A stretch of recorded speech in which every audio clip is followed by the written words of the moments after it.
लाडक्या बहिणीचे पैसे परत घेणार नाही. मुंबई.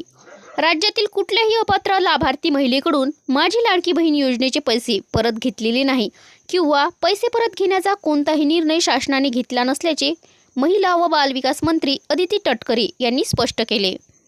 तटकरे म्हणाल्या, लाडकी बहीण योजनेच्या लाभार्थी महिलांच्या अर्जाची छाननी विविध विभागाच्या मदतीने करण्याचा निर्णय घेण्यात आला आहे. छाननी प्रक्रियेला सुरुवात होण्यापूर्वी महिलांनी स्वतःहून या योजनेचा लाभ नाकारण्यास ऑफलाईन व ऑनलाईन पद्धतीने अर्ज केले आहेत. हे अर्ज करणाऱ्या महिलांचे पैसे शासन परत घेणार की नाही त्याविषयी वेगवेगळ्या माध्यमाकडून गैरसमज पाहायला मिळत आहे. स्वतः पैसे परत देत असतील तर एखाद्या अपात्र लाभार्थ्याला पैसे शासनाला परत करायचे असतील तर नियोजन विभाग ते पैसे जमा करण्यासाठी विंडो तयार करून देतील. तिथे पैसे जमा होतील. आम्ही कुणाचेही पैसे स्वतःहून परत घेणार नाही. ज्या महिला स्वतःहून पैसे परत करतील त्यांचे पैसे सरकारी तिजोरीत जमा होतील, असेही अदिती तटकरे म्हणाल्या.